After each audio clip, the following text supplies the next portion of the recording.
পুলকবাবুর ছাদ বাগানে শোভা বাড়াচ্ছে আপেল। পরিবেশ আমাদের অনেক কিছু দিয়েছে, বিনিময়ে আমাদেরও কিছু ফিরিয়ে দেওয়া উচিত।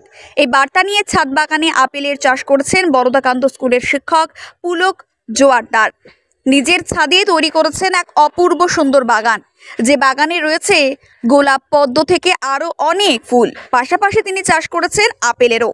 এই বিষয়ে পুলকবাবু জানিয়েছেন, তার ছাদ বাগানে মোট 3টে আপেলের গাছ রয়েছে, যার মধ্যে 2টি গাছ হিমাচল প্রদেশের। গাছের প্রতি তার ভালোবাসা ছোট থেকেই।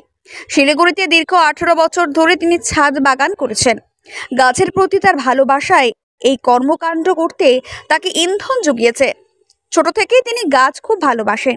মূলত গোলাপের চাষ করতে তিনি খুব ভালোবাসেন। এছাড়া তার ছাদ বাগানে রয়েছে আরও বিভিন্ন ধরনের ফুল গাছ।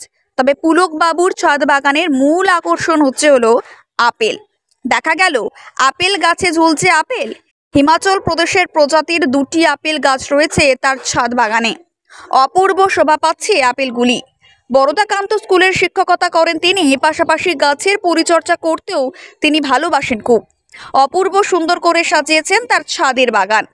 সেই বাগানে রয়েছে বিভিন্ন রকমের গাছ এবং প্রত্যেকদিন তিনি গাছের পরিচর্যা করেন। উষ্ণায়নের যুগে গাছের পরিমাণ কমে যাচ্ছে, যত গাছের পরিমাণ কমে যাচ্ছে বাড়ছে তত গরম। এরকম পরিস্থিতিতে একমাত্র উদ্ধার করতে পারে গাছ। যত বেশি সম্ভব গাছ লাগানো যাবে, ততই পরিবেশের ভারসাম্য রক্ষা করা সম্ভবপর হবে। পুলকবাবু জানান, এখন গাছ লাগানোর জায়গায় অভাব রয়েছে, তবে বাড়ির ব্যালকনি কিংবা ছাদে অনায়াসে গাছ লাগানো যেতেই পারে। কুর্নিশ জানাতে হয়। আচ্ছা, আপনি কত বছর ধরে এই গাছের পরিচর্যা করে চলেছেন? আমি শিলিগুড়িতে গাছের চর্চা করছি, ছাদ বাগান করছি বিশেষ করে 2007 সাল থেকে। আচ্ছা, গাছের প্রতি আপনার একটা ভালোবাসা বোঝা যাচ্ছে। হ্যাঁ, ছোটোবেলা থেকেই। যেহেতু আমি গ্রামে মানুষ, হ্যাঁ, আমার ছোটোবেলাটা কেটেছে গ্রামে, কালিয়াগঞ্জের তরঙ্গপুরে। তো প্রকৃতির মধ্যেই মানুষ, তো শিলিগুড়িতে এসেও সেই জন্য ওই প্রকৃতির টানটা আমি ভুলতে পারি। আচ্ছা, এই আপনার ছাদ বাগান রয়েছে, এই ছাদ বাগানের সবচেয়ে লাইমলাইটে কি রয়েছে? আমি অ্যাকচুয়ালি লোকে 2-4টে লোক আমাকে গোলাপের লোক বলেই চেনে, যে গোলাপটা আমি একটু খুব মন দিয়ে করি।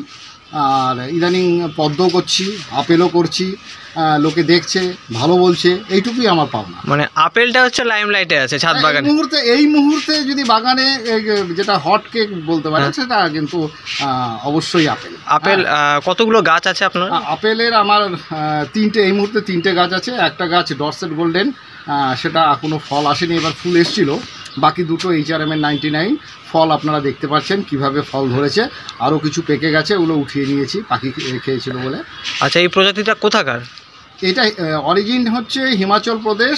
ওখানকার হরিমন শর্মা বলে একজন ভদ্রলোক, চাষি পেশায়, তিনি এই প্রজাতিটা ব্রিড করেছেন, এবং এটা এমনভাবে ব্রিড করেছেন যেটা সমতল বাংলা বা সমতল লো অল্টিটিউডেও সম্ভব। আচ্ছা, এই যে এখন তো উষ্ণায়নের যুগ চলছে, উষ্ণায়ন, পৃথিবী উষ্ণ হচ্ছে, আপনি কি বার্তা দিতে চান এই আপনি যে গাছ পরিচর্যা করছেন? আমাদের মানে ক্রমবর্ধমান লোভ এবং চাহিদা কিন্তু আমাদের পৃথিবীর প্রাকৃতিক ভারসাম্যটাকে নষ্ট করে দিয়েছে। শিলিগুড়িতে দেখলে বুঝতে পারবে যে কীভাবে গরম পড়ছে, বর্ষা ঠিকঠাক আসে না সময় মতো, প্রকৃতি শেষ। তো সেইখান থেকে দাঁড়িয়ে আমি বলবো যে গাছের প্রতি ভালোবাসাটা যেন নতুন জেনারেশনের আসে। হয়তো সবার পক্ষে সম্ভব না, কিন্তু ছাদ বাগান বা ব্যালকনিতে যতটা পারুন লোকে গাছ যদি লাগায়, তাহলে অন্তত আমরা প্রকৃতির কাছাকাছি থাকতে পারবো। প্রকৃতিকে কিছু ফিরিয়ে দেওয়ার যে একটা আমাদের প্রকৃতি থেকে আমরা তো শুধু নিয়েই যাচ্ছি, কিছুটা ফিরিয়ে দেওয়া হোক। আচ্ছা, আপনার নামটা? আমি পুলক জোয়ারদার, শিলিগুড়ি বরদাকান্ত বিদ্যাপীঠের শিক্ষক।